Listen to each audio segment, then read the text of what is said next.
Baik ya, selamat siang untuk kita semua. Terima kasih, perkenalkan saya Mardhanius Wanenatun didampingi tim dari penasihat hukum keluarga korban Delvi dan Sanu. Hari ini kita berada di Kelurahan Obufu ya. Hari ini tempat pemakaman daripada Lucky. Jadi hari ini kegiatannya adalah otopsi untuk kemudian dari pihak Polda dalam hal untuk mencari tahu penyebab pasti daripada matinya korban begitu. Nah, hari ini tadi kalau tidak salah pemeriksaan otopsi itu dilakukan sekitar 9.40 ya. 9.40 dan saat ini masih berlangsung. Jadi melibatkan pihak dari dokter forensik, kemudian pihak dari penyidik Polda. Jadi tadi kami tim juga sempat mencatat beberapa keterangan yang minta maaf.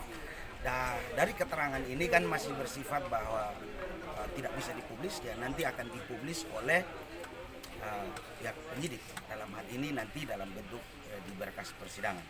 Jadi tadi kami sempat berdiri di situ, tapi dipertanyakan legal standing kami. Tapi saya sudah sampaikan ada miskomunikasi sedikit dengan pihak kepolisian, tapi sudah kesalahpahaman sudah diselesaikan bahwa kami mencatat secara baik ya apa tadi, karena kami juga cukup dekat dengan tenda otopsi. Ada keterangan-keterangan yang disampaikan oleh pihak dokter yang kemudian memeriksa secara fisik mayat daripada saudara Lucky ini. Kami mencatat secara baik, tapi kami paham soal kode etik, kami paham soal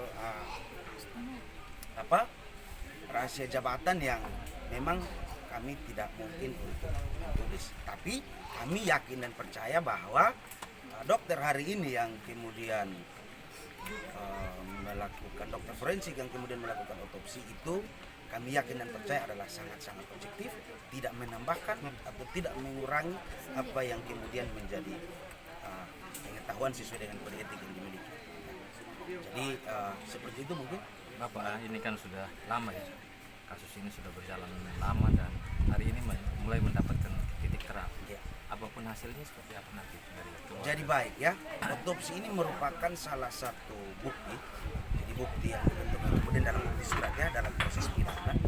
Jadi hasilnya kami yakin bahwa akan juga bersesuaian dengan keterangan-keterangan atau bukti-bukti saksi yang kemudian sudah kami sampaikan dan sudah diperiksa. Dan kami yakin ya, seperti tadi legal standing kami jelas bahwa kami sangat mempercayai bahwa otopsi ini dapat mengungkap secara terang benderang mengenai penyebab pasti daripada matinya korban ini. Dan kami yakin bahwa hasil otopsi ini kemudian akan juga bersesuaian dengan keterangan-keterangan bukti yang lain yang dugaan kuatnya bahwa kedua anak kekasih kita ini, Lucky dan Delvi ini mengalami satu tindakan pembunuhan seperti itu. Baik Bapak, saat ini kan di Polda 2 orang sudah ditetapkan tersangka. Mungkin dengan ini mungkin ada, menurut keterangan dan data yang Bapak peroleh, kira-kira ada berapa tersangka lain? Untuk berapa tersangka itu kita tidak, kita menghormati asas praduga tak bersalah ya. Artinya kewenangan itu ada di penyidik, tapi menurut kami dari bukti-bukti dan keterangan yang kemudian telah kami kumpulkan, kami peroleh, itu harusnya lebih dari 2 orang yang saat ini dimintakan pertanggungjawaban ya. Kalau saya tidak salah dengar sudah ditahan ya di Polda NTT seperti itu. Jadi harus ada lebih dari 2 orang ya. Ini kalau kita melihat ini peran masing-masing pihak itu harus digali. Contoh begini ya, dari luka yang hari ini ada kemudian akan dikantongi oleh pihak penyidik, itu contoh kalau dari pihak kepala siapa yang menyebabkannya.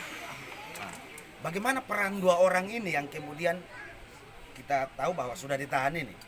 Apakah 2 orang ini yang punya peran penuh atau ada pihak-pihak lain yang juga memiliki andil untuk menyebabkan matinya korban ini? Dan kami yakin percaya bahwa semua nama-nama itu sudah disebutkan secara jelas berdasarkan keterangan para saksi itu yang sudah dikantongi oleh penyidik.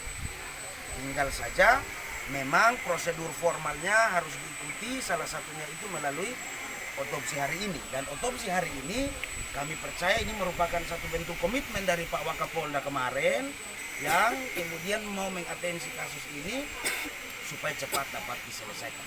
Jadi Bapak harapan tentang kasus ini, harapan kedepannya seperti apa? Ya, harapannya yang paling pertama adalah bahwa kasus ini harus segera terungkap secara utuh dan menyeluruh. Yang kedua, semua pihak yang terlibat harus ikut bertanggung jawab, dimintakan pertanggungjawaban. Dan yang berikut adalah agar kemudian keluarga korban itu dapat mendapatkan keadilan seperti itu. Baik.